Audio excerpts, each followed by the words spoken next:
So we are back for the next episode of Youth on Subjects of the World. Really, really short. Like, really short. I don't know what happened about that. Anyways, so I'm Martin. That over there is Nathaniel, and then that right there is Willow. And this is Youth on Subjects of the World, Season 2. Neil isn't here because he's in the place, I think. And then Dylan might be here for the second hour. Anyways, gun control doesn't work. So, back to what I was saying. Gun control doesn't work. You can't just go into the house of everyone who owns an R-15 and take their R-15 because that would just be extremely difficult wide-scale practice. Also, if they have guns, I really, really doubt they're just going to give up their guns willingly. Yeah. And that's going to cause more deaths.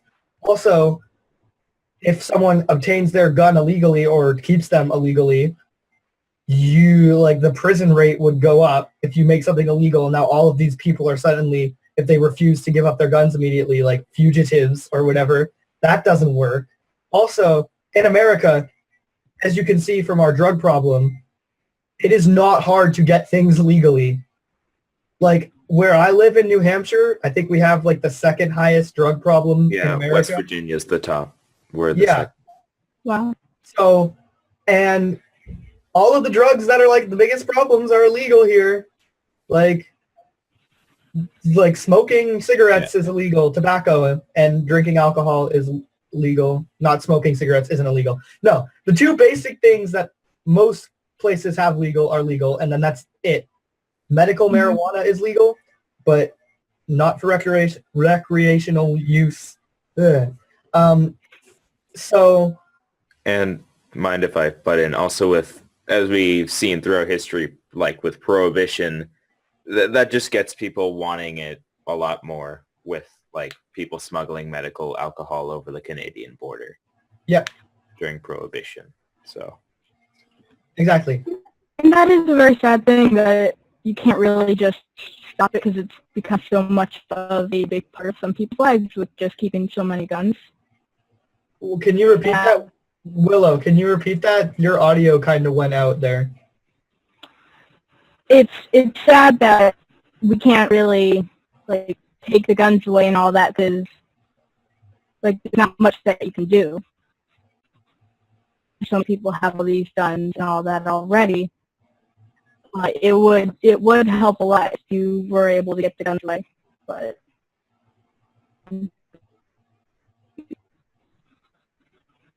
Yeah, I heard what you said, but I think your mic or your internet's having some problems because, like, towards the end you started getting staticky. Is it just me that's getting that, Nathaniel? Yep, yeah, I'm hearing that as well. Okay. But it seems like we can't have a show anymore without having technical difficulties with the people's mics and stuff.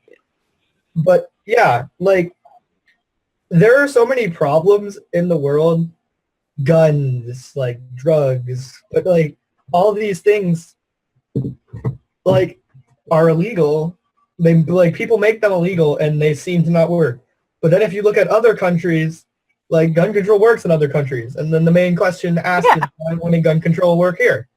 That's because I think they have different climates, different, like, scenarios, like a different culture and stuff like that. Like, it depends on the people. Like, are the people willing to do that, and are they able to do that?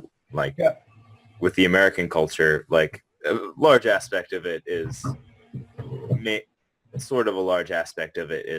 like, focused on guns, at least the stereotypical American.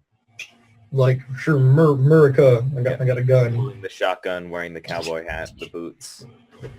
Yeah. Like, that, yeah, wearing the boots. Yes. Yeah. Like, another, like, that's a big part to me is culture. Like, culture, the example I've seen used the most is Japan. Japan is a country, and there's very, very little gun violence, and guns are banned there. And, well, they're not banned, but to obtain, like, a legal firearm is an incredibly hard and rigorous process, and because of that, there's very little gun violence. But people fail to take into account there's a lot less people in Japan than there are in America. And the culture of Japan is completely different than the culture of America. Like, America is a mix of cultures from around the world, and Japan is a culture that people are a lot more, like, polite to one another. I mean, based on what I've known from research, because I think everyone goes through a phase where they're like, oh yeah, Japan's great, and they just like anime and Power Rangers and all that stuff. They don't talk on subways. It's incredibly clean, and it's a culture based around honor. And there's just a lot of things that people who are born and raised in Japan that aren't tourists do, based on the culture that they've been raised in, that just simply don't work in America, because people fail to realize that in order to make something like that work is we need to, in my opinion, it needs to be implemented from the start. And you can't wait until it's becoming a really, really big problem to decide to implement this change. In the Constitution, when it was written that people are given the right to bear firearms, it's in case the government ever rose up and the people needed to defend themselves. I don't think in the case of a government takeover, people owning guns would do that much. But it's still a nice security to have, I think, for some people who are paranoid about it. But a lot of people ask why is their right to feel slightly more safe against their government more than children in school's right to live? And I don't know how to answer that, because I don't think there is an answer. Well, it seems a lot of the people who do this change, teenagers that have been expelled or kicked out of school, they're younger, obviously, and they don't seem to have the guns, or they take the guns from a parent who has a gun, or something like that. But they're able to get the guns themselves and then shoot up the school. Yeah. So at least have more restrictions on being able to buy guns would be better to have, obviously. Yeah. I think, one second, I'm chewing, I don't want to talk about it full. Can I just say something? Yeah, go ahead. Yeah. So not only school shootings, like you were, let me just think about what I'm trying to say.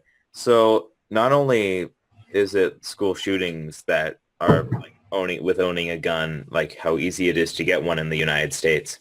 It's not only school shootings that are the problem, but the higher suicide rate as well. Since it's so easy to get a gun, there's also, I don't know, I haven't really done research on this, but it might also be caused to a higher suicide rate since it's easier to get a gun. I don't think so. At least a lot of what I've heard with more recent suicides and all that kind of stuff, it's been a lot more of overdoses. Okay. A lot more that has to do with medication. At least that's what I've heard. Okay, yeah. I'm trying to look at countries ranked by their suicide rate, and it's a lot of these are countries that I can't even pronounce the name of. And I think, yeah, most of them are by what Willow said. 1 second.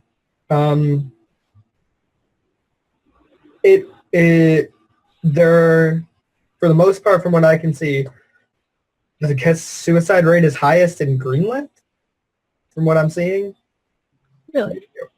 Or maybe it's lowest in Greenland. I can't tell by this chart. It's not very clear. But anyways, by this, even if it's the highest or the lowest, if I go to the end, which might be the highest or not the lowest, U.S. is in the middle. So okay. I know for a fact that Japan has a very high suicide rate by knives and jumping off of buildings. And another argument that people bring up who are pro guns is if someone's going to commit a crime, they've already thrown caution to the wind and don't really they're going to do it whether or not. They're just going to find a way to have to do it, and that guns don't enable that. And while obviously guns don't enable something, someone doesn't see a gun and decide, oh, this gun makes me want to kill people. Guns are an easy thing to use, so I can understand it from both sides. I think it's a touchy subject because if you are in a school and someone comes in and they start shooting all your classmates, or you're a parent or a sibling and your person gets shot by some crazy guy with a gun in a school, obviously your views are going to change on whether or not guns are, like, you're going to be angry. And it seems like we only talk about this when there's a mass murder. And it's a lot harder to see things clearly when you're upset. Like, it was 2 years ago, I think, when the Florida attack happened. And my political belief was, at the time, we need gun control. How could we let this happen? Like, people have been killed. And how could this possibly have happened? Why are we living in a society where we're so forward-thinking and progressive, but yet people still go into gay clubs and shoot everyone? Like, I was very, very, very pro-gun control at that point. And then I sat down and I had a conversation with someone where they disagreed, and they basically were like, I understand your reasoning for being upset, and while it makes sense to think we should ban guns, if you think about it, that doesn't seem scalable. Like, it doesn't work, and that's the most frustrating thing is, and we almost always come to this conclusion when we talk about things, is like, what is the right way? For something like gun control, what is the right way to fix gun control? Like, there's no way that I have, and I've spent a great deal of time thinking about this and talking about this. And me and Nathaniel were just in a play, and we talked about this every day because it was Tech Week. So we were there every day for like a week and a half, and we talked about this every day. And neither of us have thought of any answer, because there isn't an answer. There's no answer to gun violence. There's no clear answer to most things. Exactly. But sorry. No, I cut you off, sorry. There are still like small steps that you can take that can help out with the situation. It won't like completely fix everything, but it'll help in small ways. And that's really the most you can do until somehow you can actually have a real answer. Yeah. Like, I think there's a double standard because of, like, someone is, like, darker skinned, automatically they're a terrorist who is doing it for religious or political reasons. And if someone is white, automatically they're insane. Like, I think to shoot someone at all, you have to have some disturbance in you. Yeah, some motive behind it, because, like, sorry I cut you off, Martin, but I'm sorry, but It's not cutting me off. okay. I personally believe, and like people, as you said before we started, Martin, like, some people are gonna get like angry about it, but like, I believe it's not necessarily, like, it's not the gun that's the problem. It's more the people, how the people got to the point where they use the gun to harm others.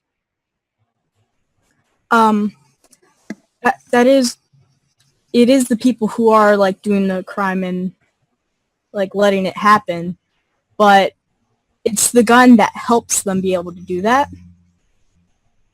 And if you compare someone who tries to stab a bunch of people compared to shoot a bunch of people, you can get a lot more success over shooting than stabbing someone. That is, like,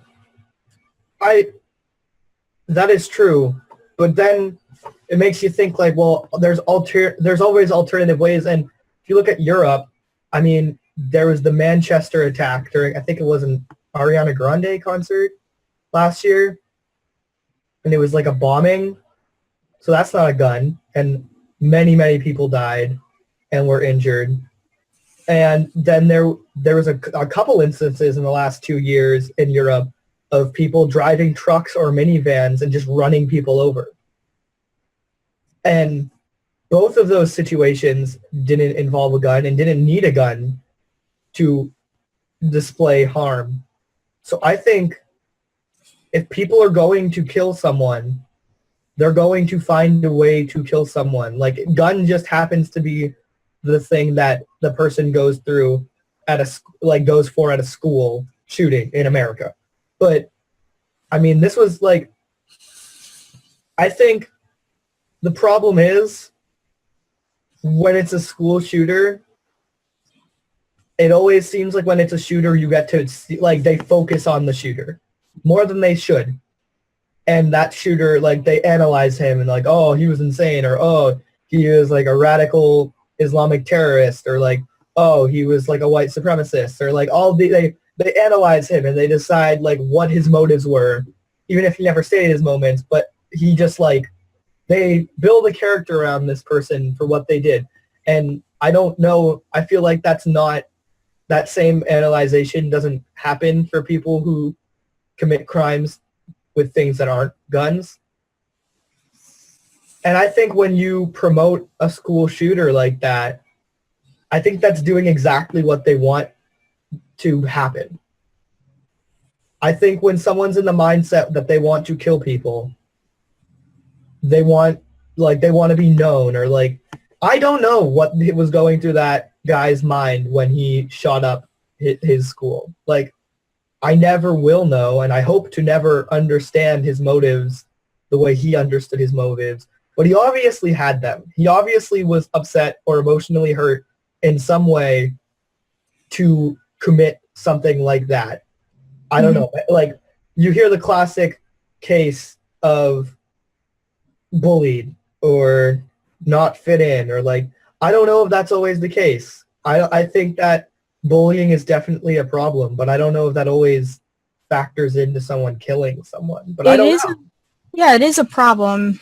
And like bullying and stuff, like, I guess they can use it as an explanation, but I think a lot of the times it comes from a bad home or more severe stuff that they just don't ever try to think about.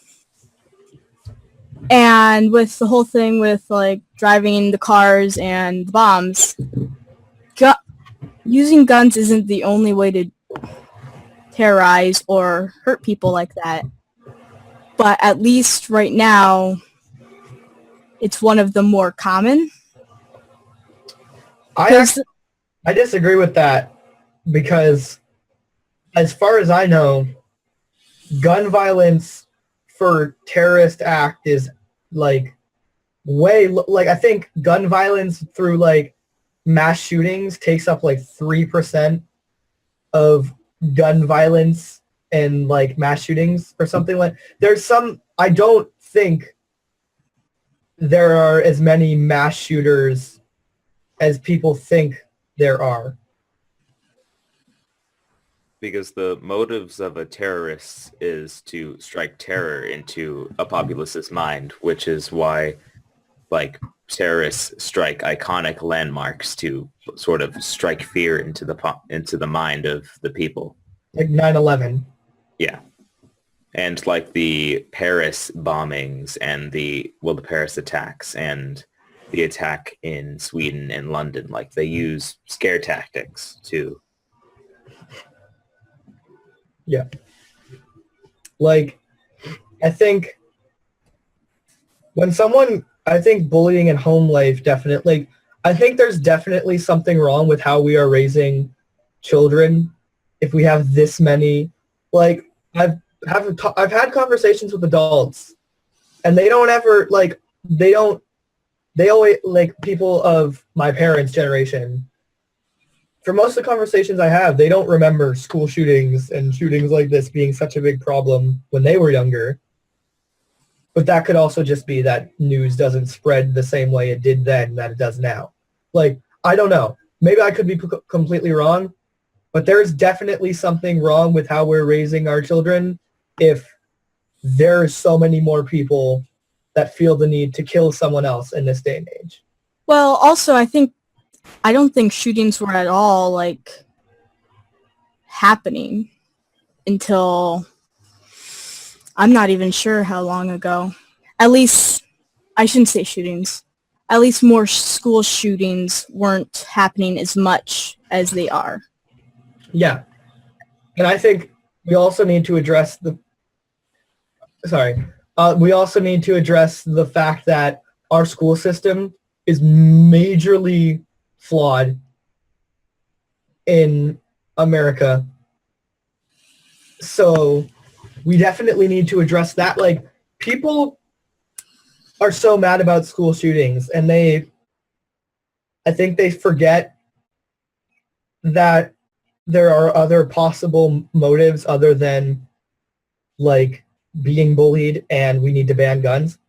Like, there is definitely an institutionalized problem in schools because, like, the curriculum that, like, just school setup in general is so scarily similar to a prison. Like, schools are just, they are outdated, and they do not give you any sort of glimpse at what real life is like. They were built for factory jobs. Yeah. And having to listen and follow and just stay where you are. I guess. I don't know. Exactly. Since we're coming out of the Industrial Revolution where that is necessary, we need to reform our school system to adjust to modern life. Yeah. Yeah. As a part of the school system, I learn more when I'm at home just by myself reading a book or a biography or something than I do in like 4 years at school. It's just crazy. Yeah. Like, nowadays, we live in a, like, also, and, like, we live in a world where we're changing. Our jobs are changing. I've been observing this with my friends recently, that we're kind of living in, like, a shift in culture. Like, life right now feels very characteristically in the middle of something. I don't know about you, but I kind of feel like if I look around, I feel like we're in the middle of a change of some sort.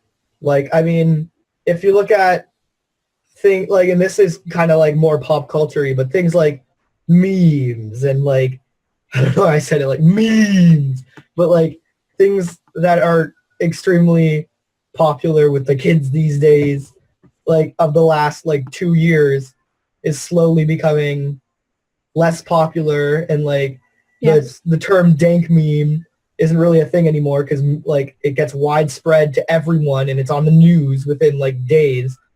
So, like, we're kind of, like, that's kind of dying out. And before that, it was, like, Minecraft and anime, and that is already died out as, like, the... Well, Minecraft actually hasn't really died out. I'm sorry to cut you off, but if you look at in sales of Minecraft, it's actually skyrocketed in the past few years than ever before. Like, because no longer do you have to more go onto a PC and look up the download link for Minecraft. Now, parents are more willing to buy their kids an iPhone than a full-on gaming PC. So Pocket Edition Minecraft sales have skyrocketed in the past few years. Yeah, I can see that. Daniel, not the point. I'm sorry. Just, but, like, that's probably, I mean, it sounds like you have researched it, so I'm not going to argue with that. But just, I mean, culturally, 3 years ago, Minecraft was the greatest game ever, and every kid had to own it. And nowadays, it's just not on the cultural forefront of everyone's mind. It's not as extreme. Yeah. And, like, anime and Japanese culture in general was, like, everyone, it was, like, the center of attention for so long. And while it's still extremely popular, it's definitely gone down quite a lot in the last few years than it was in, like, 2014. And, like, I think we're kind of also in the middle of that again, where, like, and especially, I mean, social justice warriors, like, and social justice in general has been, like, rising for the last 3 years, and it's become like, and just like social justice in general and like liberalism and stuff like that is becoming more and more prominent, to the point where it feels like most of the time we have two ridiculous extremes that make no sense. Like the people who are like, yeah, Trump, and like trucker hat, and I want to buy all like these guns, and just like, and then you have people who are like, did you just breathe without my consent? And like, you have two extremes, and I feel like we're kind of at a point where we're going to start, there's going to be a lot more hurt than actual continuing if we continue to push so far away from each other and like continue to further a divide in the hopes of making everyone closer. I think like people feel very, very attacked if you say I disagree with you. And That's just good. but I feel like that's just like a human response. I don't think that's for a lot of people conscious. I don't think it's a conscious response to immediately feel attacked when someone says they disagree with you. I think that's just how we're wired. And because of that, I think it's hard for people to see their own issues. Mm-hmm. Yeah, I agree. Like, definitely. So I'm just gonna say, like, sometimes right after someone says, actually, I disagree. I'm just like, what? Someone has a different opinion than I do? Blasphemy! But, Yeah. but then after, I'm just like, wait a minute. I could actually learn something from this person. Like, I can't just, like, wall them out. Because that's, Yeah. like... That's very Neil, who isn't here today. It's very, very, very, very for no echo chambers. To the point where I feel sometimes frustrated because he like finds the topics that are the most controversial to, like, for when we have conversations, Mm-hmm. just so that like he can get both sides of an opinion, even if like I'm like, oh well, this fruit that I'm holding right here is like a reddish greenish color. No, that is bluish orange. It like it's really frustrating, but also actually really nice. And in some cases that aren't related to fruit, you have someone who's willing to make sure you're not just using it, like not looking past your cognitive bias Mm-hmm. at things. And I don't think there's anyone in the world who's completely perfect at that, because it literally is going against what your brain wants to do. So I know it's definitely hard, especially on topics like gun control, to look past your bias when someone you know was just shot. Like, your bias at that point is like very, like, to the point where if someone I knew got shot, I would probably feel guilty forever, like, doubting that gun control wouldn't, like, that kind of thing. Like, even if I know gun control doesn't work, I want it to work to the point where I will try and find reasons to believe it could. Like, I can completely understand the mindset of someone who has been like directly affected by gun violence. But the best example I like to use is the highest gun violence in America is Chicago, and they have the strictest gun laws. That's not that hard. That's not something you can argue with. That's like an actual thing. And I believe the lowest gun violence is like, I don't know, it's some southern state. And I guess maybe my interpretation of that is the amount of people who have like the lowest gun violence is some southern state, but they also have like very loose laws around gun violence, around owning guns. And I think my interpretation of that is the reason why you don't go and shoot someone up in like a southern state is like people have guns and you're gonna get shot. Like, if I had a gun and I was gonna go and like try and rob a liquor store and I knew it was very likely they also had a gun, I probably would not use a gun to go rob that liquor store because I would also be risking my own life way more and it would not be worth it. So I think don't rob the liquor store. yeah, like That's the moral of the story. exactly. Like I think people fail to see the mutually assured destruction aspect of guns. We talk about that in worldly conflict. Like if everyone has nuclear bombs, then the likelihood of nuclear war is decreased because there's no way of like it ending well, basically. Mhm. And So you want to try to avoid that as much as possible. yeah, and I think the same thing would also be applied if you knew every single person owned a gun, would you go and try and shoot up a school if you knew everyone in there also had a gun? That wouldn't happen. hmm But I think you can't say that without even questioning yourself. Like as I'm saying that sentence, I'm like, did I seriously just say that every like student would have a gun? Because that sounds horrible to say.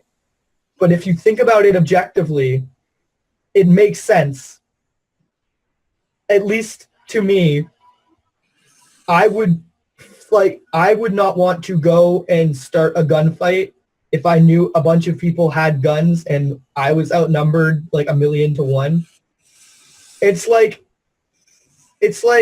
I'm trying to think of a good funny Like example. a sort of Mexican standoff where everyone has a gun pointed to someone, and then if someone points the trigger, everyone's going to be dead. Kind of Yeah. like that. Yeah, like if you basically, or kind of like if you walk into a school and everyone has a gun, you're not going to make it past the doorway with a gun. Like, you're not going to want to try and shoot up a school if everyone has a gun because you're going to die. Like, that would, unless you are like completely fine with going into a school. And like, I think a lot of these guys don't care if they live or die, but I don't think you'd accomplish a lot if everyone has a gun. You'd probably be dead before you could actually do what you came there to do. But like, once again, as I'm saying that just feels like, what am I, like that, I really, really doubt, and it's horrible to say because I really don't think, it bothers me that we live in a society where I have the thought of, well, if everyone has a gun, then we'd be safer. Like, that's pretty messed up. But I think there's a level of truth to it. I think there's actually quite a lot of levels of truth to it. And I think people fail to think about that because it's hard to, like, it took me a really long time to think about that. Just because I really don't, I think it's hard to get past the kind of moral obligation to do something to actually see that answer.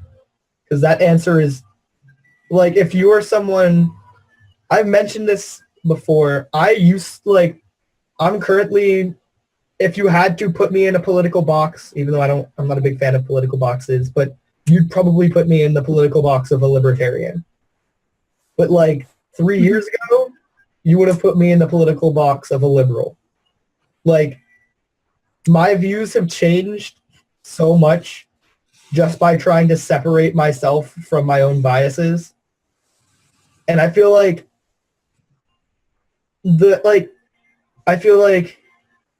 getting past your own bias is the first way to solving a problem. But just because you think you have an answer to something does not mean that's the answer. Like, the biggest problem with that is, well, in my head, it sounds like it would work. Like, I've thought about that a lot, and I can't think of a lot of downsides to it. Back then, 3 years ago, I thought about gun control, and I was like, oh, there's no downsides to this. Like, until something is actually tried, it's very hard to convince everyone that it will work or it won't work. But it's even harder to try and convince someone to try something if you don't have any proof of it working. And I think that's the problem we fall to in America a lot, is people demand action, but everyone's scared to actually try and implement this because, like, it's hard to take action.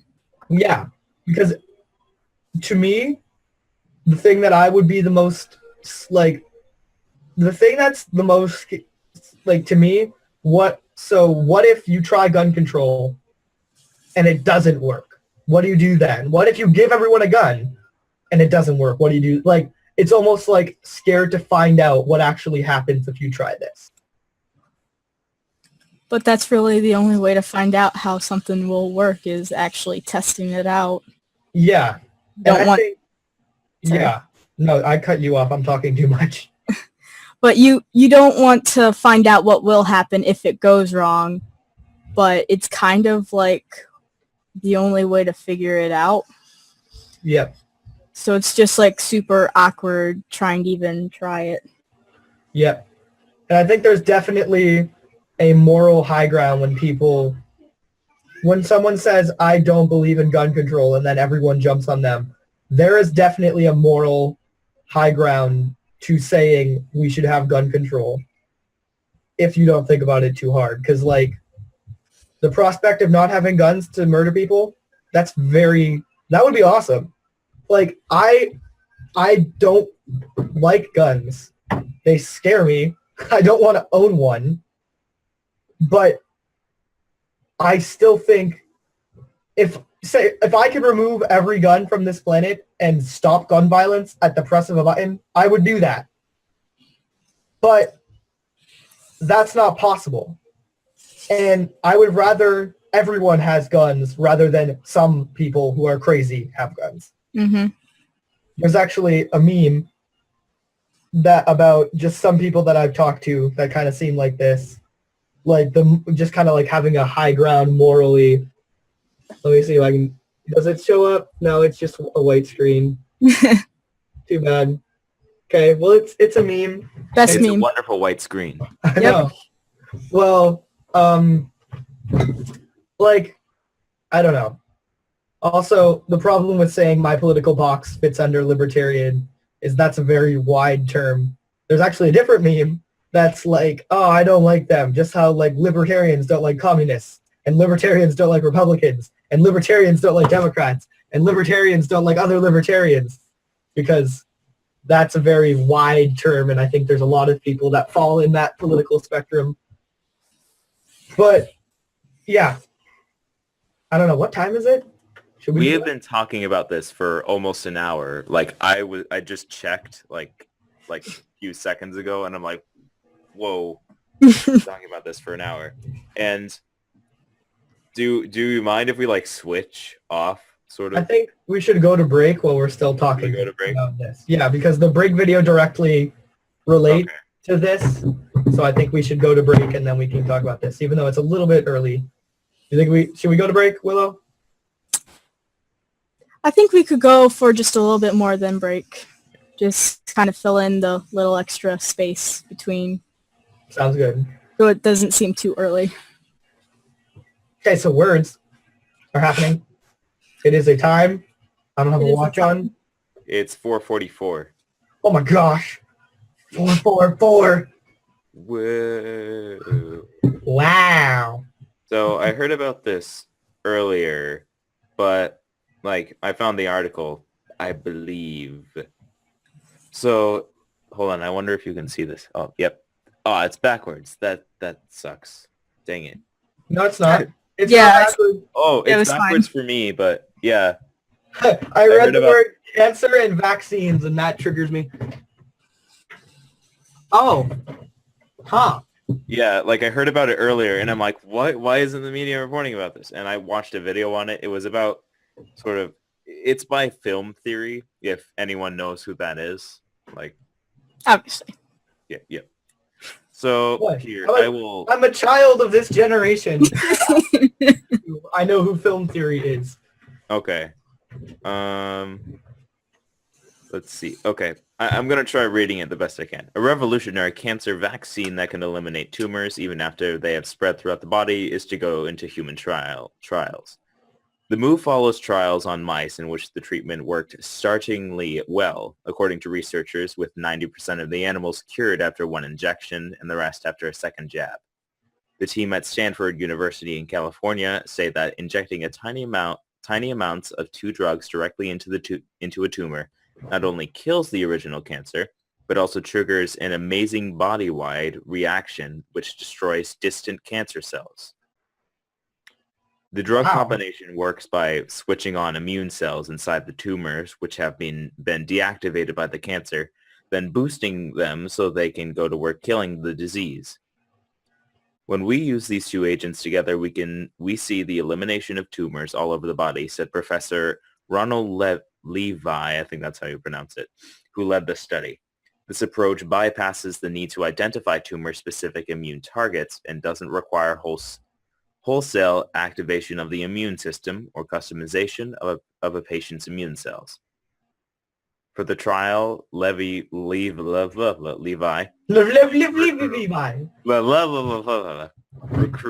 plans to recruit 15 patients with a low-grade lymphoma. Here, this is the word. Lymphomia? Wait. Lymphomia, I think, actually. Yeah. Well, it's Lymphoma. Yeah. It's lymphomia? I think so. Wait, let me read it.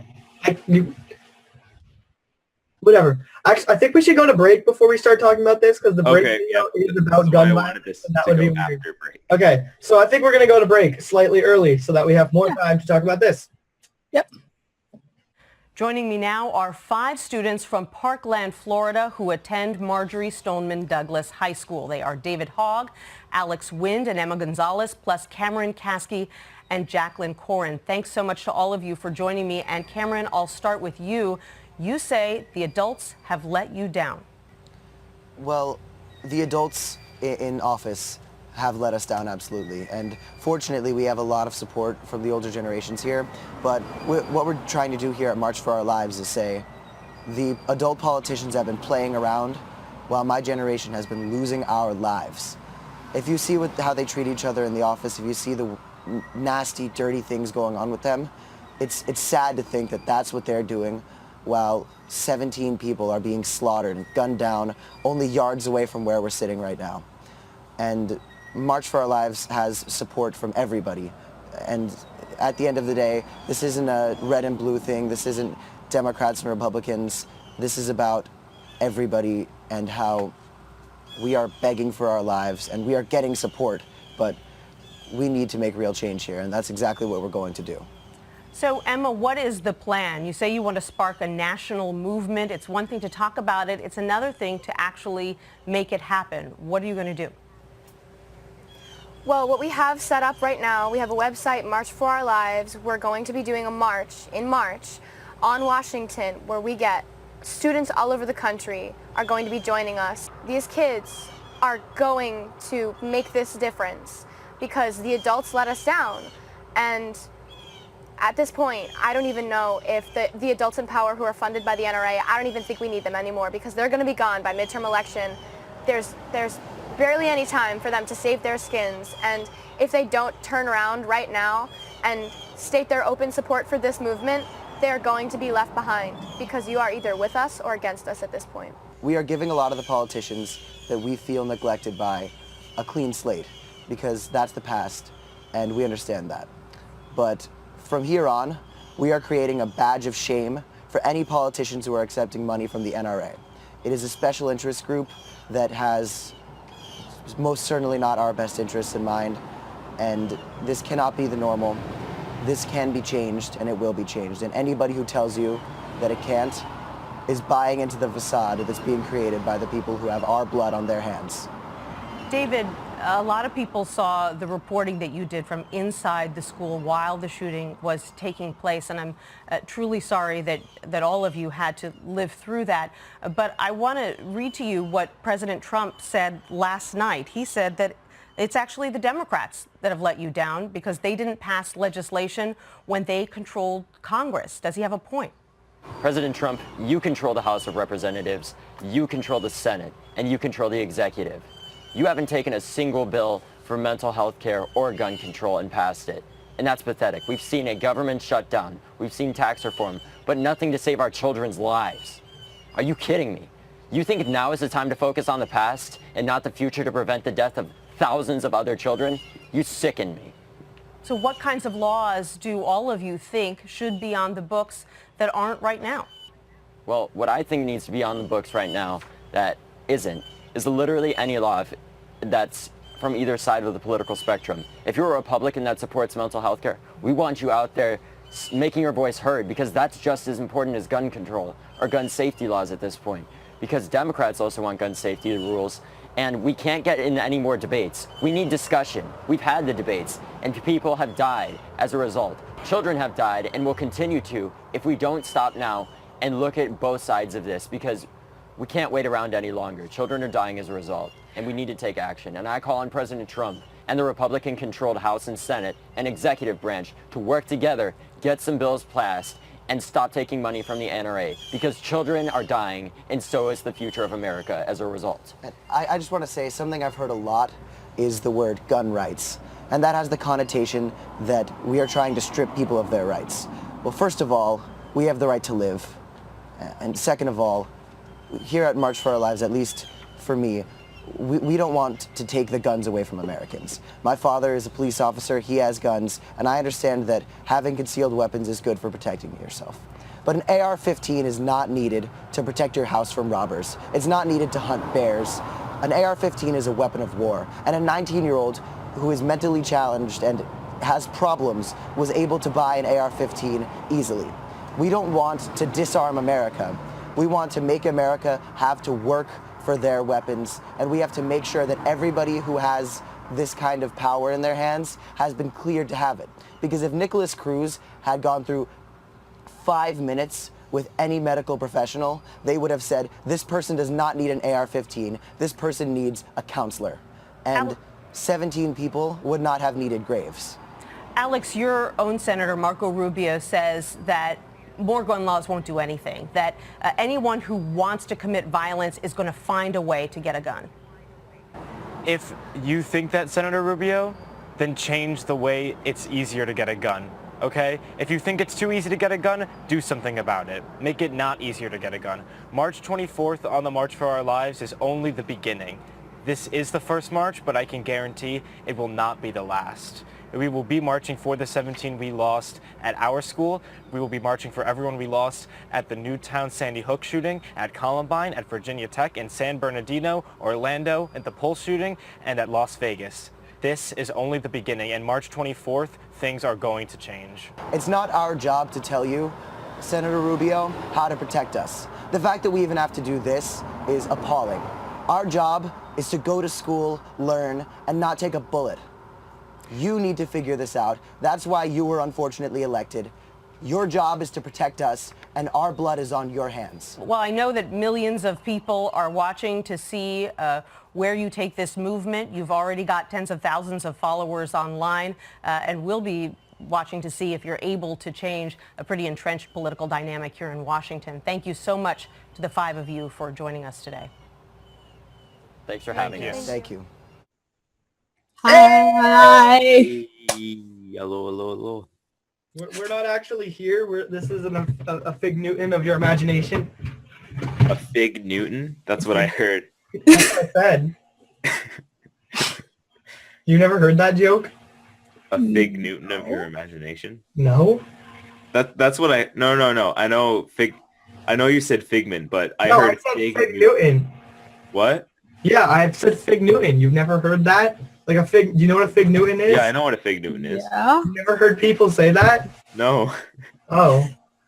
Wow. Well, that's the thing. People say it. Okay, So I'll start using it then. So, the break video now has nothing to do with what we were talking about, but I'm going to just quickly touch on that. They are organizing a school walkout, and just simply to make a point, I guess. I'm not quite sure what their goal is of doing that. I think it's interesting. I don't know. I think our schools are very, very messed up, and I think it's good that kids are going to do something protest, just like kind of protest that, like, kind of, to me it just seems like showing off that they can do this, and that, I don't know, maybe they will continue to do this if changes are not made to our culture. And I don't know, like, maybe they want the changes to be gun control or mental health awareness, or like, I don't know. I think probably gun control is what they're looking for, but I could see any changes coming from that. I just think I think changes need to happen, obviously. But anyways, Nathaniel was talking about something really, really interesting that, shockingly, the media is not reporting on. And apparently, there is a cancer vaccine that is moving to human trials. Now, before we go into this, Nathaniel, did you cite was there sources listed on the article? All right. Yes, there were. Now, this is from The Week, theweek.co.uk.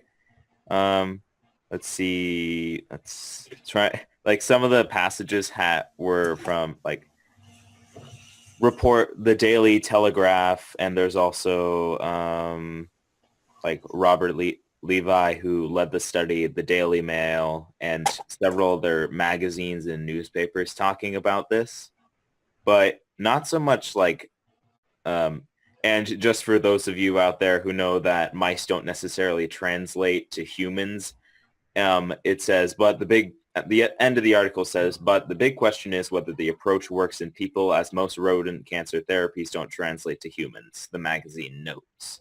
So just so y'all know.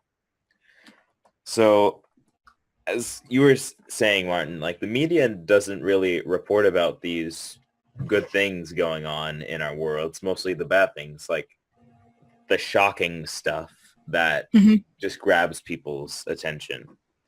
Like, for example, the whole Tide Pod epidemic, where only about 87 people actually, there were only about 87 calls to poison control, I think, about Tide Pods being That's still crazy, though. 87. Yeah, but that laundry detergent.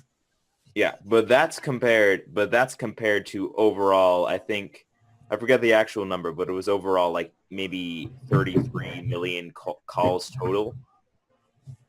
I don't know, but I forget what it actually was like, but it's a very small percentage. 33,000 calls? What? Did you mean to phrase it that way? What? You just said you said there was 87 calls, but 33,000 calls total. Well, total overall, the year the calls were made. Oh. Poison control. Sorry, I should have worded that differently. Okay. Yeah, so it's a very small number. And, like, there are many other examples of the media sort of using very small, I'm not saying insignificant or not a tragedy, but small things, while there are larger problems going on around us. Mm-hmm. Like people who say that there's been 18 school shootings this year, even though there hasn't. That's actually completely false. There has been, I have the picture saved on my phone that has like the actual list of what those school shootings were. It was just like gunshot heard from school, no one was harmed. Gunshot heard from school, no one was harmed. There were, I think, 2 cases of a student bringing a gun and shooting someone, and neither of them resulted in death. So there's been a total of like 3 school shootings. 2 of them were injuries and weren't fatal. So, yeah, I don't know why people like to focus. I mean, we're going to Mars. That's a thing. Yeah. No one seems like, people are talking about it, but at the same time, like, not thinking about just how, I think it's hard for us to realize just how big that is. Just like thinking about it, it's hard to like think, wow, in the next couple years, we're going to be like starting to colonize Mars. That's just like that thought, even saying that out loud, it doesn't feel like that actually could really be a thing, but it is. Yeah. Kind of like just, I think it's, sorry, that's just my watch. Just ignore that. Just give Is that your watch telling you it's 5 o'clock? Yes, that is my watch. It's 5 o'clock. So I guess it's kind of like with movies. It's just like, ooh, they're gonna colonize Mars. That's just like what I saw in this movie. Or Yeah. that's not really the main issue. Like, it's fine if we have movies where they colonize Mars. It gets us imagining things and then want us to happen. So Yeah. so that's pretty cool. I can't wait to visit Mars and just I probably won't be alive then, but that's okay. Also, the Hyperloop, which was also invented as a document by Elon Musk. Does anyone else down here know about the Hyperloop? No. Oh my gosh. So there was a bullet train being built. I can't remember from where to where, but it was essentially the world's most expensive and slowest bullet train. So Elon Musk got annoyed by that and just designed a Hyperloop thing, which is basically like a train that operates simplistically on the same basic principle of an air hockey table. Oh. It's so cool, and it's actually like moving into like full-scale tests.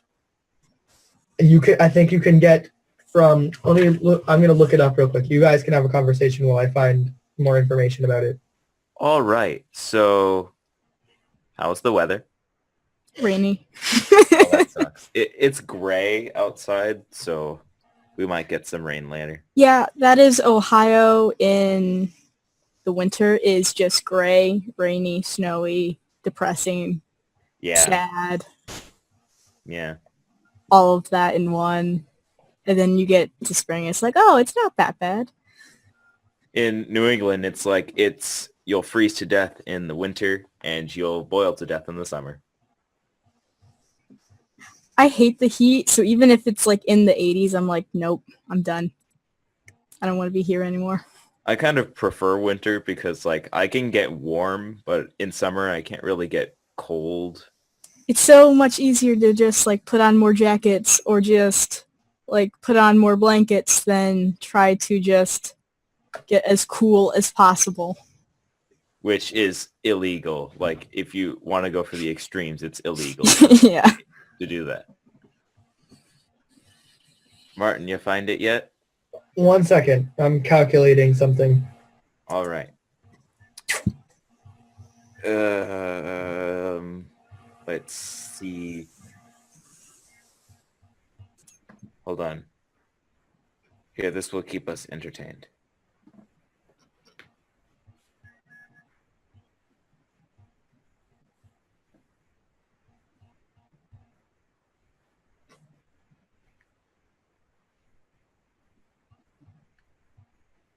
Oh my gosh.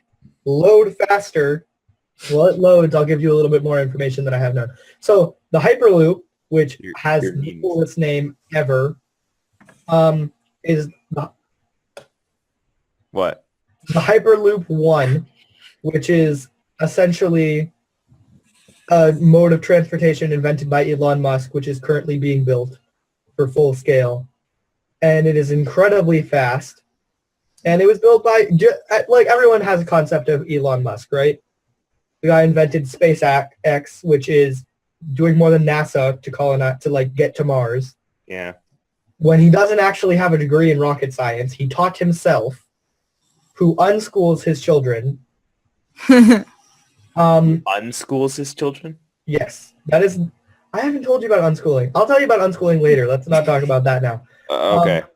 Not enough time. 42nd Street. We can talk about that. Yeah, we'll talk about it then. What then? Words. He also invented the Tesla, which is an electric car, which is just awesome. It looks like a normal car, and that's like one of the biggest problems people have with electric cars is it doesn't look cool enough. And he also helped invent PayPal, and he designed the internet's first Yellow Pages.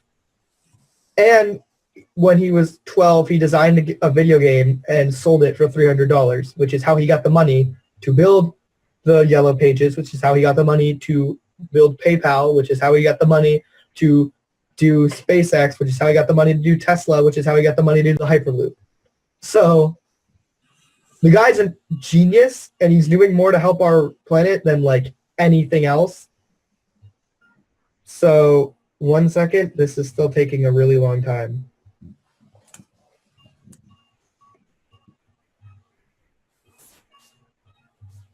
Would it be okay if like Dylan came on during like 20 minutes left of the show? No, it's not okay. I forbid him. Obviously, it doesn't have any effect on our show. It's our Because he's just trying to see if he can like come in at any time, and so he's asking that. So Yeah, no problem. Okay. Now, it is taking extremely long to load. So I'm going to try one more time. Here I Okay. have. Okay, wait.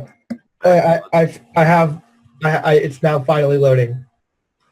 So, the amount of time it would take to get to Los Angeles to Las Vegas, 30 minutes. with Wow. the Hyperloop. Yes.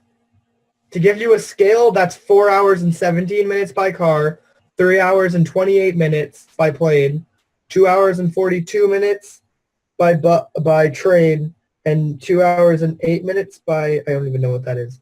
Some form of transport. What's it say?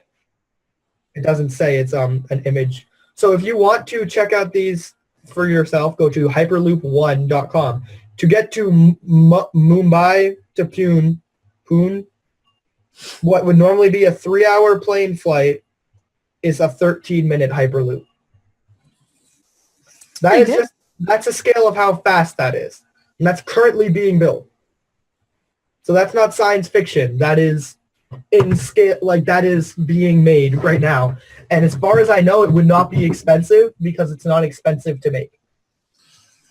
Well, that's good. Woo.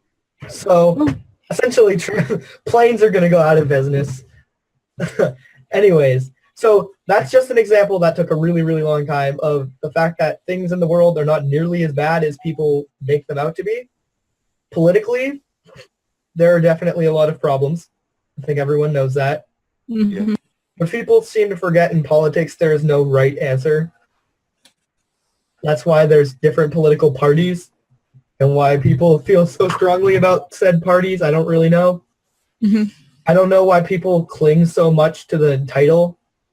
Like, I am a Democrat and I will always be a Democrat and you cannot tell me anything that isn't like said by a Democrat because that is wrong. Like, I don't understand that mindset. I feel like you could be like mostly Democrat, but agree on some things like any other party thinks. Yeah, like I think to me it's like you should find views that agree with you, not you should find something and then agree with all those views. Does that make sense? Yeah.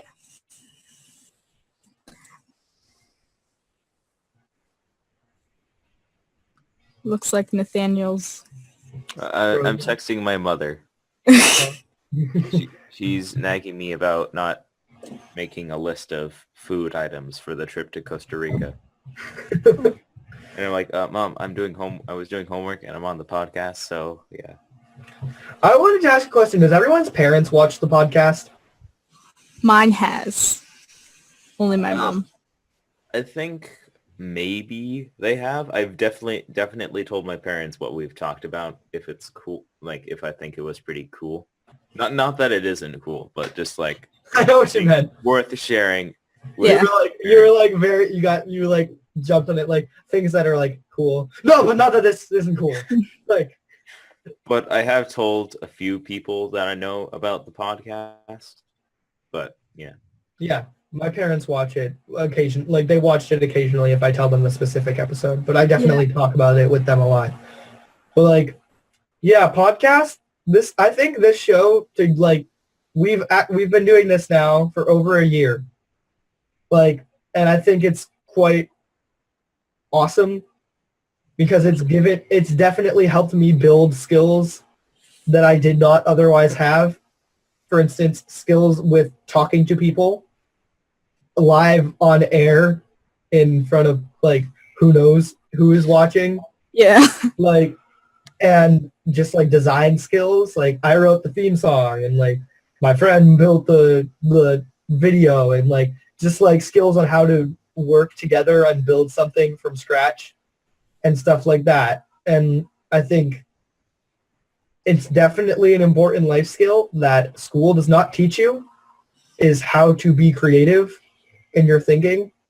Mhm. And I think that working on a podcast like this has definitely given me life skills that I couldn't have been taught. Yeah. It's like if someone had, I don't think I would have retained the same knowledge that I currently have about things like this if someone had told me about it rather than me experiencing it myself. Mhm. And like making mistakes and learning from mistakes. Like I think in our culture, we very often forget that mistakes are a very good thing to learn how to do better. Very much. Yeah. So You can't prevent mistakes. exactly. So is there anything else you guys want to talk about to like move to a new topic? Wait, what was our about the Hyperloop, right? Yes. We were talking about like Hyperloop and good things in the world. And good things. The world can always be good in some ways. Yeah. Yeah. No, but we live in the most peaceful time in human history. So Exactly. I think people forget that too. That like things are not nearly as bad as we like to make it seem. Not as much more. If you just watched the news, you would think that like if you were someone who doesn't know anything about this time at all and you just watched the news for anything about the outside world, Mhm. if you lived alone, just watched the news, you would think we were living in the worst period of time in like all of human history. That's just, I don't know why, but the news, like news articles and just anything seems to prioritize the negative over the positive. And why though? Isn't it all the same? Like, wouldn't it be more profitable to like give honest news? Because if you think about it, we're looking for honest news and sort of good things about the world. Yeah. I don't know. I honestly don't know. Take notes, news stations. Take notes. Like, I mean, I guess there's something that's more interesting about focusing on the negatives.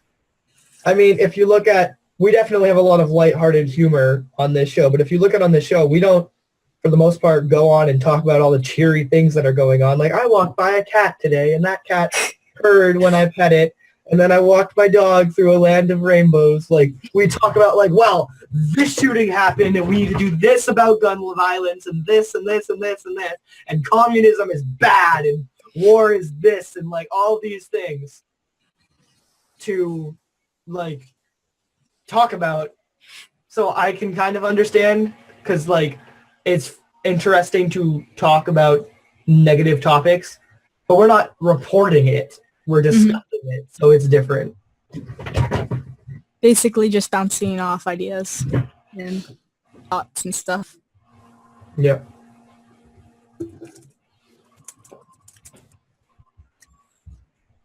If you guys have anything to say, I guess we can just switch to the mental health and medication stuff. Yeah, so Totally forgot about that. I was ready to share a meme, just hold it up to the screen and just talk about it. like, mental health. I think I've talked about this quite a lot. There's definitely a problem with how children are raised if depression and suicide rates are as high as they are. And I think that comes from a lot of societal structure of how things should be. But I think it also comes from just like, I don't know. I feel like society pushes for there to be a disconnect between parents and children that doesn't have to be there. Mm-hmm. I think everyone on this show at this exact second is pretty close with their parents. I know I am. I am. And I think, and we all seem to be pretty informed and like well balanced. and like not depressed and slitting our wrists and shooting up schools. And there has to be a correlation between that. I don't think it's a coincidence that people who have a nurturing environment happen to be more stable human beings once they get older. And I think there's definitely a stigma around like mama's boy. Like if you're close with your parents and you're not cool to other kids. But I think it's also society in TV shows and movies and like tries to bridge a gap and like between parents and children that doesn't necessarily have to be there. Like I think, and that cycle repeats itself. Like I think it has something to do with the fact that children are given no power and no rights and no say. Like unless the parent decides to like listen to their children until they're 18, the child pretty much has no say in how their life is. Like that is a severe problem, and I think that problem continues itself because then once you're old enough, like you make all the wrong choices just to rebel. Like friends of mine who have parents who are maybe not so supportive, who are like out partying and getting drunk, and like I'm straight edge. And if you don't know what straight edge means, that means no drink, no drugs, no smoke. It's also a subculture of hardcore music, which is one of my favorite genres of music. So I have made the choice already not to partake in those things. Mm-hmm. And I have a lot of friends who have not made that same decision. And when they have a time to like find clarity, they can figure out why. And they can just like, oh, well, I'm doing this because I'm hurting because of my relationship with my parents. Like, or my relationship with my siblings, or like my relationship with my girlfriend. Like a lot of people fail to think about the fact that people don't just do things for no reason. Yeah. Especially things like that. People don't go get drunk and party just to like go get drunk and party. I mean, I've never done it, but it doesn't even look like all that much fun to go and drink a bunch of shit that makes you not feel well and then throw up and then like all that stuff. Yeah, my dad has told me about his experience being drunk and he said he hated it. Yeah. Like, so I made a choice at a very, very young age. I think I was 9 when I decided I was not going to do drugs and that I was not going to drink. I don't know. I don't think I'm not ever going to drink in my entire life. I'm not going to ever do drugs because that's just a choice that I've made because I don't want to feel out of myself. Mm-hmm. Also, if things are illegal, that's not good. I don't want to go to jail for something as stupid as that.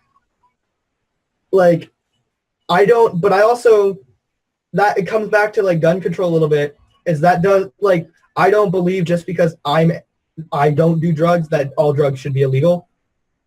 Because like, that obviously hasn't done anything. Our drug problem is still really bad and people get into really horrible situations doing drugs because it's illegal.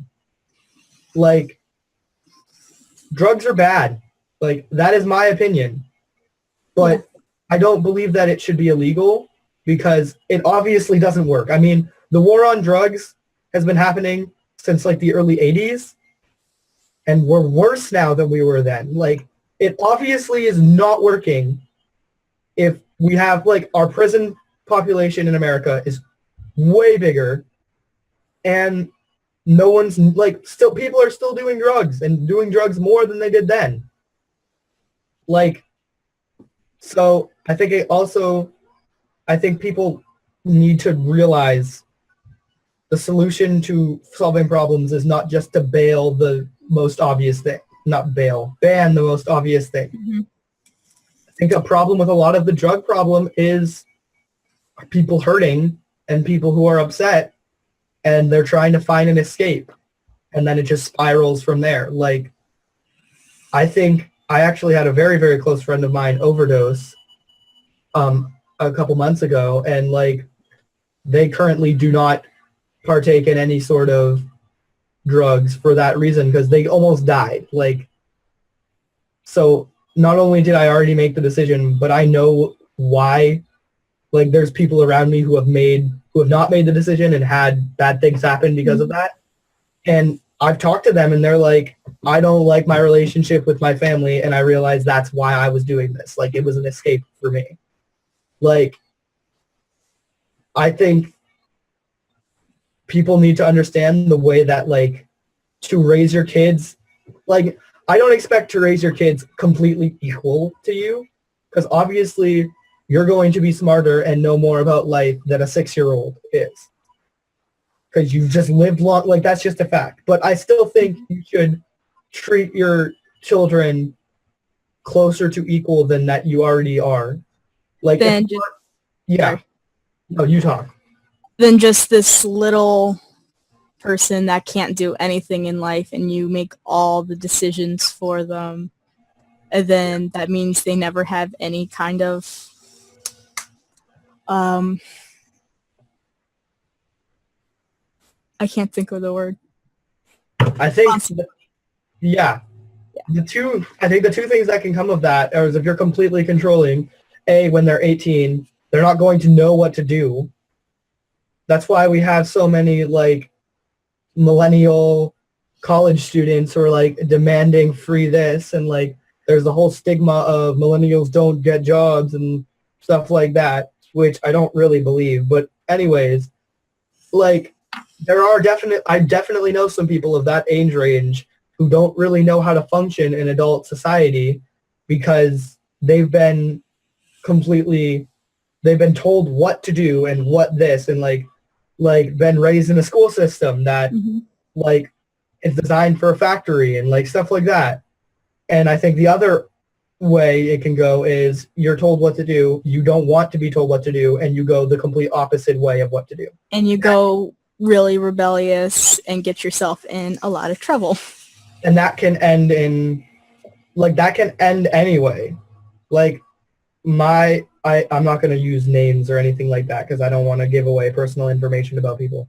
But I know someone who was not very controlled as a child, and then he basically went like completely rebellious, like all the textbook meddling kid things, and then ended up not going to college, dropping out of high school, and ended up realizing the error of his ways, like having children, marrying someone, working his way up in a company, and now being like in a good place in the world without the added bonus of college debt.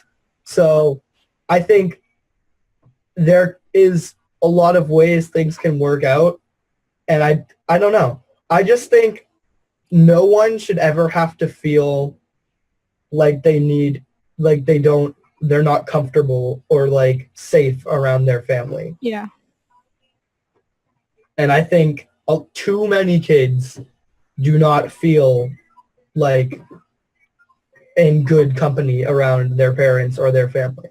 Yeah, I remember I used to be in this unschooling group, and like a lot of the kids in the group, I shouldn't say a lot, but at least some of the ones that I would talk to more just were uncomfortable with their parents all the time. They wanted to do more rebellious things.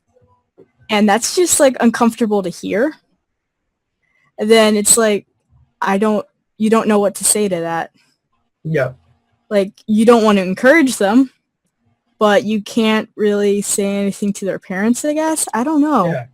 It's just an awkward situation. Sorry. Yeah. No, don't say sorry. I'm talking probably more than I need to be. Like, yeah.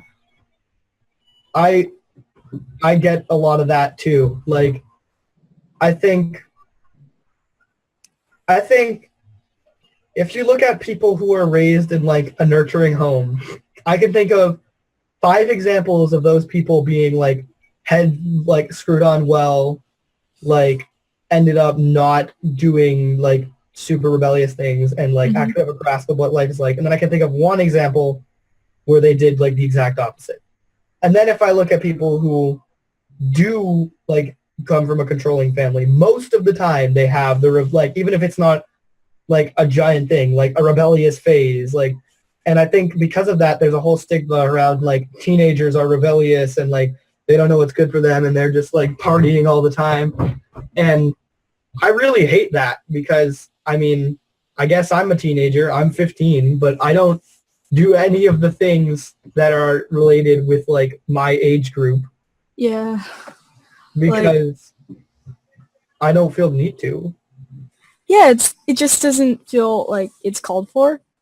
Like, I'm just fine staying home and not really like doing partying or anything like that. That's not a needed. majority. That's a majority of what all of us want to do. Just stay home and just relax. Just be lazy. Just be lazy. Like, I'm 15 and I play with action figures sometimes. Like, I don't fit into a category of my age group just because that's what my age group is supposed to fit into. Mhm.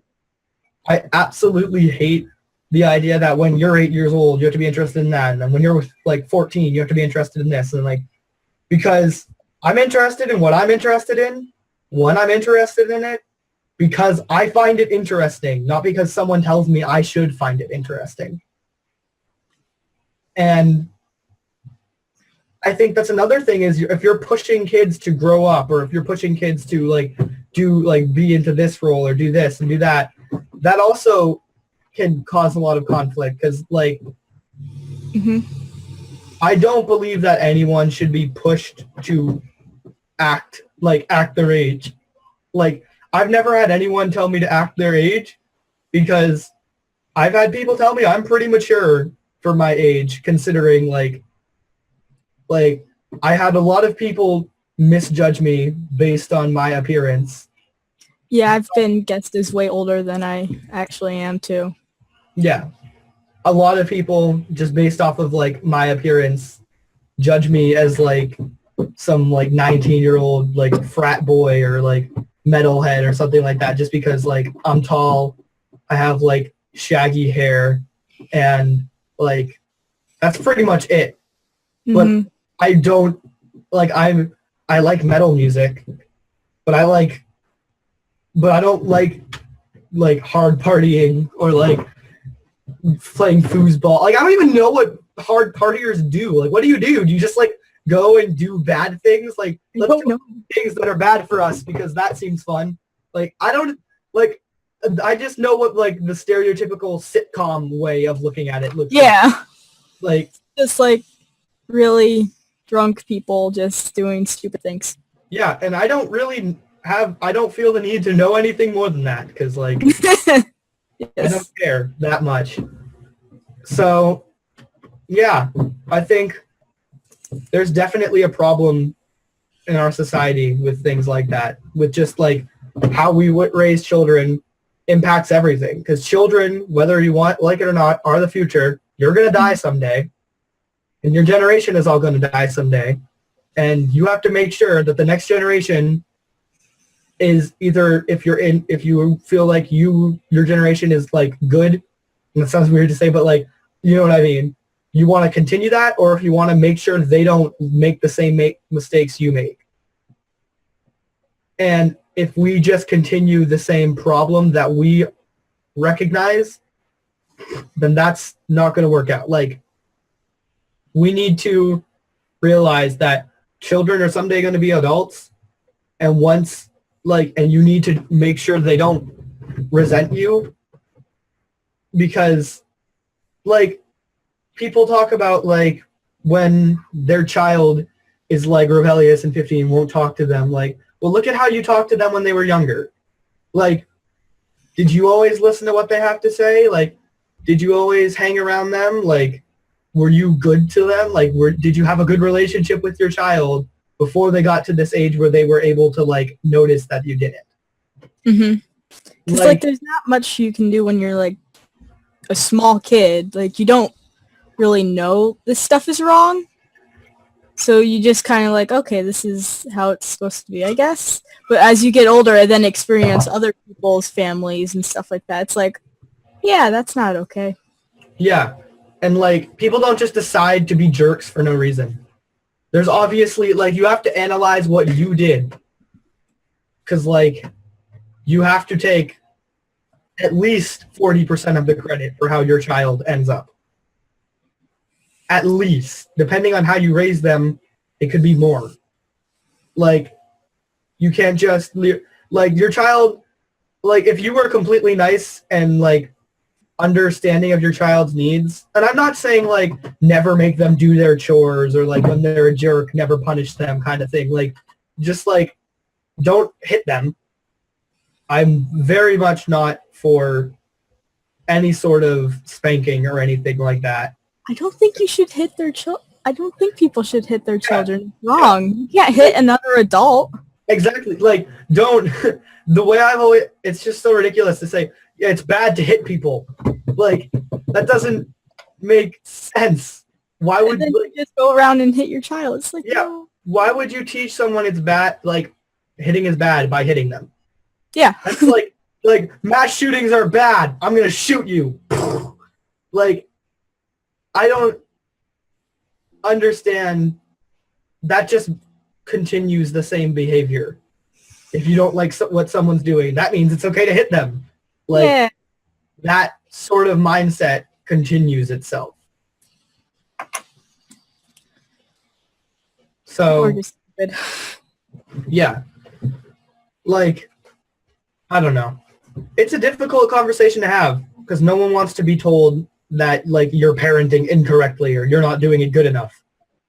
And obviously, like parents are people too. They can't be expected to constantly be nurturing and good to their children. But they can definitely do better than the exact opposite of that. Yeah. And I shouldn't say, and I don't think like parents are exactly like 100% the reason their kid might be a certain way, because there has to be some responsibility on the kid's decisions too. And that can happen from the parents. Like for them doing that. And Nathaniel's dead. Trying to fix his internet. Is Nathaniel there? Nathaniel's there, but his internet connection is being really unstable. How do you know? Because he said it in the chat. He did? Where? I'm trying to find the chat. Maybe my internet connection is being unstable because I don't have any. I don't have any messages. No, it was me. Can you hear me now? Yeah.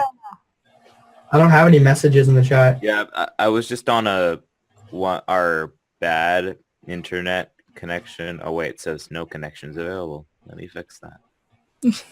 You say as you talk through the internet. Yes. You're not connected to the internet, but you're here. Yeah. Ooh. I So don't- give me the lowdown of what was going on. We're I could talking. hear some of it, but I'm just Spanking. like, We said spanking is bad. Don't be a jerk to your kids. Usually they won't be a jerk to you back. Obviously no one's perfect is basically what we said. okay. I mean, I don't really know if I have anything else to say on this topic. I think almost 100% of mental health issues stems back to problems in your childhood. I don't think, obviously there are cases of people who are born with who are born upset or depressed or whatever, but I don't think that's the majority. There's some people that are born psychopaths, and Yeah, so I think it's like 99% environment that you grow up in. I think you can be born a psychopath but grow up in a good environment and still like not be super psychopath. yeah. Yeah.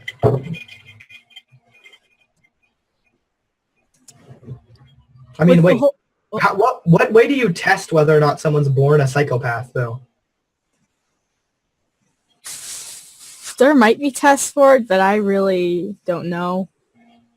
I don't know. That seems like something that doesn't actually that doesn't seem possible. I wonder if all It's like the sorry. no, you can go. it's like being born with a mental illness or something wrong with you physically or stuff like that. But if I'm right, I think you can be born like with something wrong with you that makes you kind of like a psychopath and Maybe.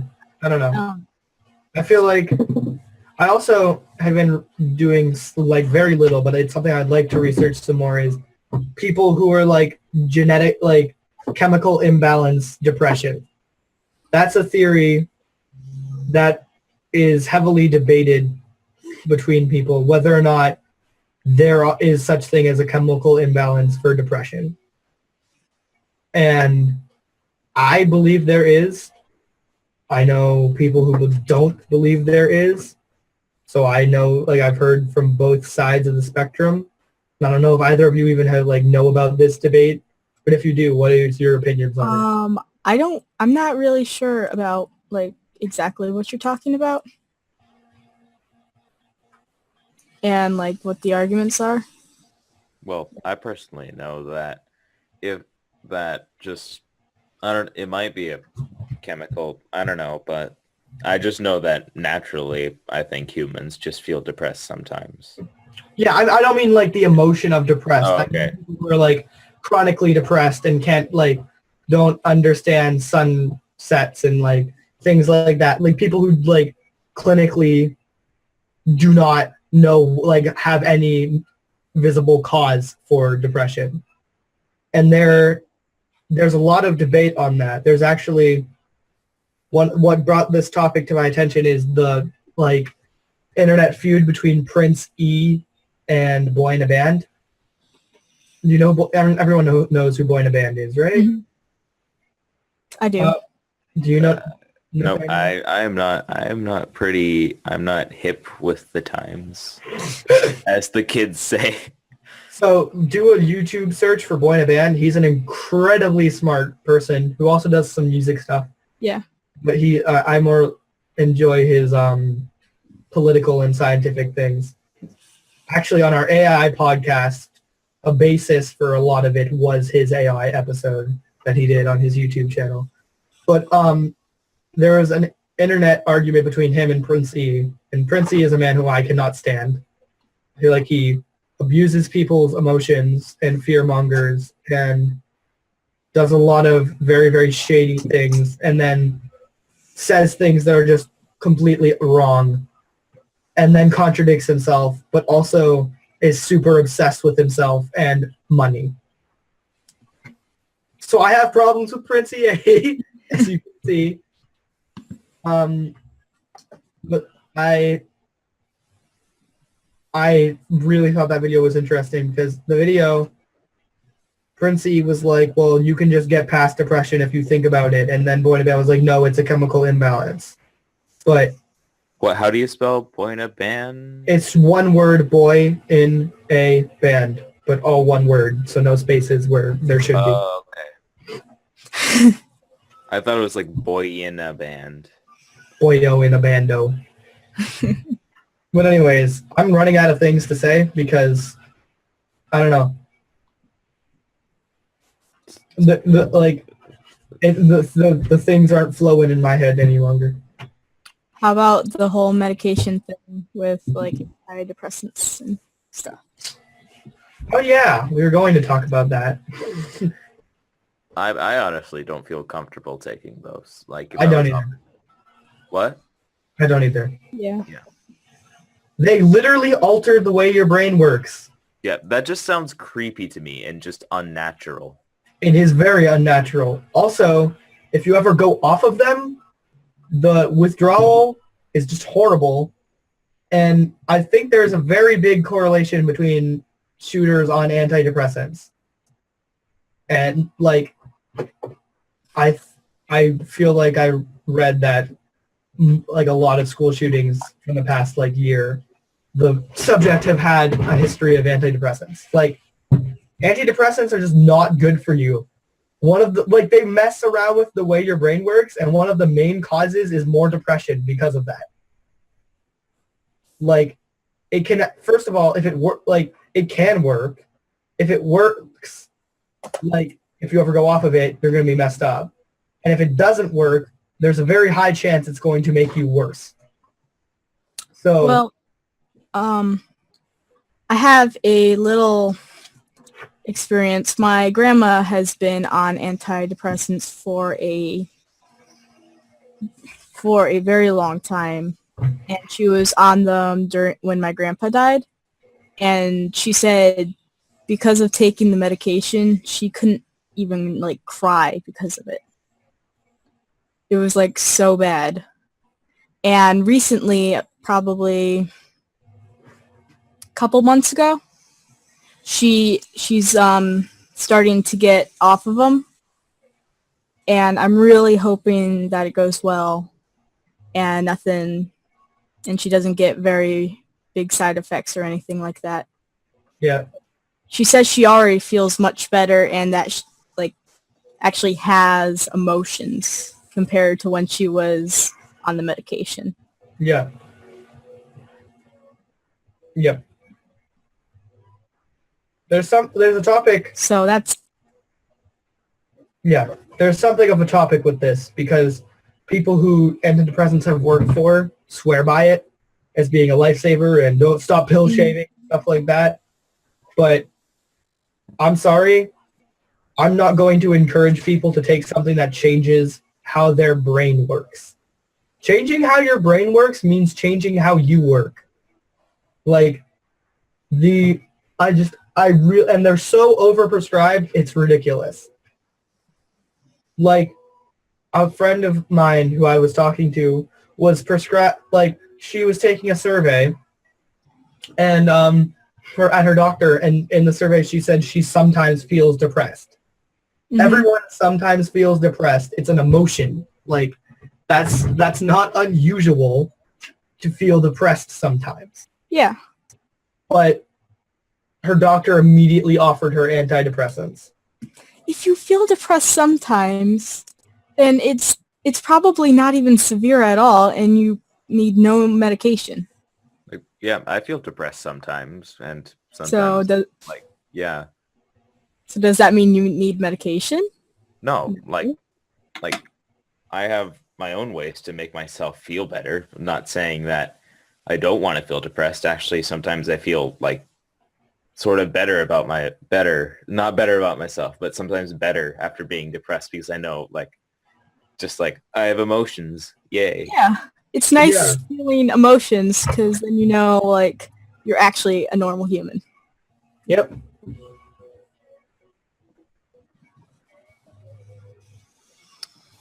So, antidepressants are bad. I'm sorry. They might help you.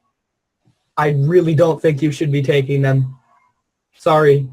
I know that, it's not really my place, and I try, there are very few topics where I will flat out say, I don't think this should be a thing. This is one of them. I don't think they should be a thing. I don't care if they help you. They are not good for you, even if they make you feel better at the moment. There's the key word, at the moment. Yeah. Exactly. Just a short period of time. It's not going to last you your entire life. But you want to seriously take medicine your entire life. And that can transfer into other things as well, like with addictions. I know I'm sort of going through an addiction that I don't feel comfortable sharing at the moment. But, yeah, it's the same thing. It feels good at the moment, but in the overall, you just don't feel as good. Yeah.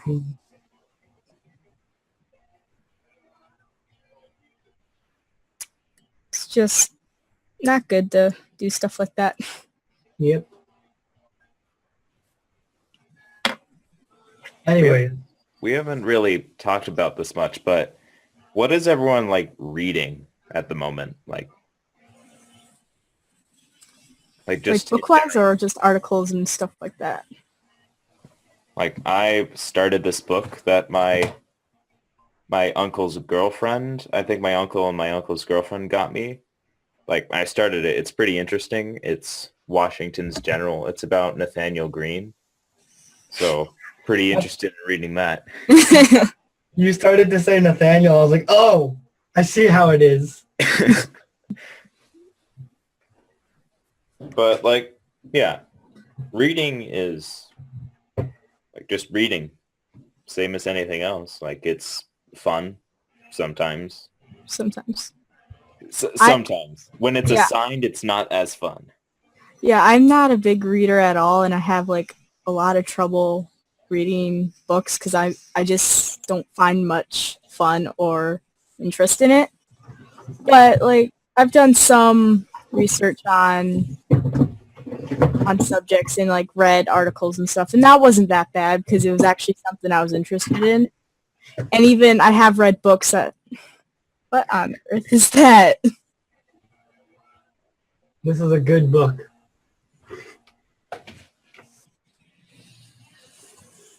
It's Oh, I've heard about that. it's The Killing Joke, and it's a graphic novel. But don't let that turn you off to the fact that it's a genius. And the entire thing plays around the concept that one bad day can entirely change who you are. Yeah. Interesting. The concept of like right and wrong is relative.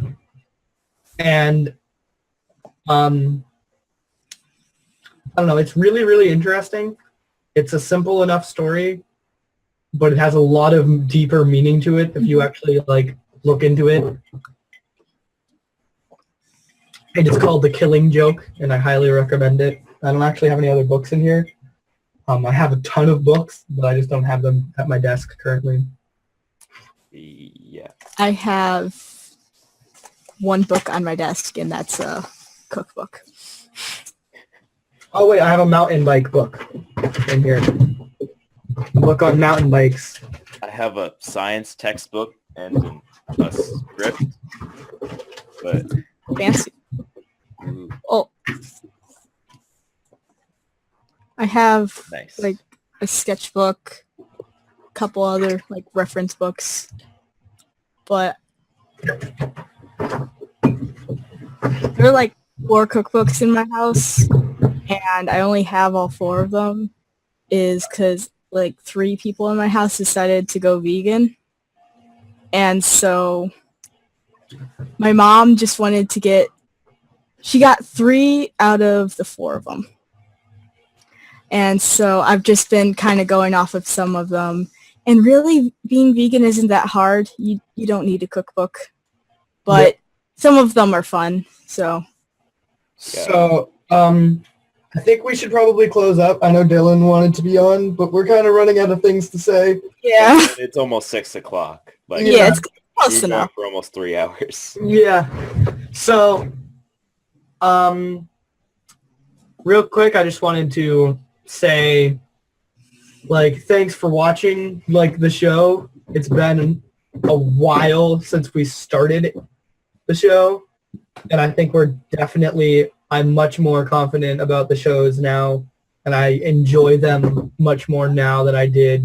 I mean, if you go back and watch the first, like, 20 episodes, I don't talk much, and now I'm talking too much. Like, my comfort level on the show has definitely increased quite a lot. And, yeah, I'm looking forward to continuing it. I mean, this week we were missing 2 of our full panel. Yeah. And both of those people I know definitely would want to talk about the topics we talk about. So I think we're definitely not done on these topics. There are a couple of topics that I'm really very much so like to talk about, and they're very, very controversial topics. So I don't know if we'll get to talk about them, but I think we are going to hopefully be able to talk about it at least a little bit. What are they, Martin? Yeah. So one of them is transgender, and like not really transgender rights, because I support transgender rights like fully, so that's not very controversial. But just like the concept of like transgenderism and how there are a lot of people that kind of seem like they're just jumping on the bandwagon a little bit, especially in our generation. And I'd like to like talk a little bit about why our generation has so many people identifying as another gender or like not a gender at all than there has been in any other generation. Yeah, I know Dylan will probably definitely like talk about that. Yeah. So I think there's definitely a lot of things we're going to be talking about on this season, and I'm very much so looking forward to it. I think I would like to just quickly say none of the views we share on this show are meant to like harm anyone. So like we were talking a lot about gun control and like how parents should raise their kids and like antidepressants. And I think if you should support gun control or if you take antidepressants, like, or if like you're a parent who might not be the nicest with their children, we're not like directly attacking you or anything like that. And like, I just want to make sure that's clear, and also that we are young. So like, don't try and like attack us personally, because that would be kind of weird and super annoying.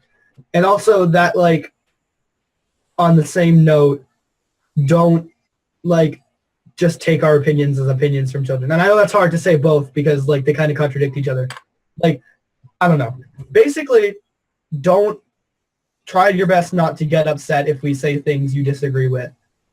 Because I know for a fact we say things that there are going to be people that disagree with. Even on the show. Yeah. Like, I know a lot of the views we've expressed today are very, very controversial, and decidedly a lot of people do not agree with what we, at least what I and Nathaniel, and yeah, Willow. So I'm like, oh wait, there's only 3 of us here, have said on the show today. I know for a fact a lot of people don't agree with that. So just try to remember that it's opinions and like not to take it too serious. Personally. Yeah.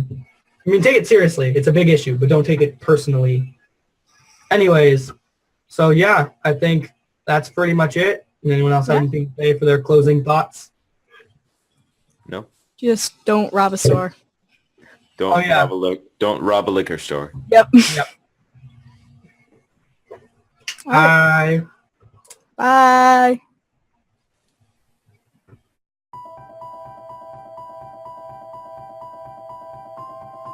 Humanity has been on an epic journey of discovery, learning the truth about the world we live in.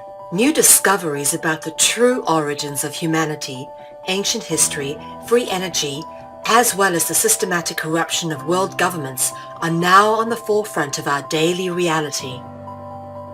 Is the world headed towards destruction based on control and power? Or is an opportunity now being presented to shift and uplift into a higher consciousness? My name is Mel V, co-founder and creative director of Conscious Consumer Network, an independent broadcast network that was launched on the 1st of January 2015. In the last 3 years, Conscious Consumer Network has broadcast over 2,800 shows in multiple languages, featuring guests from across the world, whilst creating media that is aimed at the creation of a free, fair, peaceful, just, sustainable world. Conscious Consumer Network provides full training and an interactive support network for all broadcasters, and we are always looking for inspiring and educational content. Hi, this is Lady Liberty. And this is Miro Siegel. In 2018, Conscious Consumer Network has expanded to multiple broadcast locations, increasing our availability and reach across the world, remaining on the cutting edge of independent media. If we wish to create a better world, we must first create better media, geared towards real education instead of indoctrination. You guys really are what changing the world is going to be about. It's educating kids at a grassroots level. Having become a pillar of stability in the turbulent world of independent media, we have even more going on in 2018. Conscious Consumer Network is a publicly funded network, and we rely on all of you to keep us on the air. Show your support for independent media by donating to our 2018 Network Support Fund. Dare to seek a better world. Support independent media.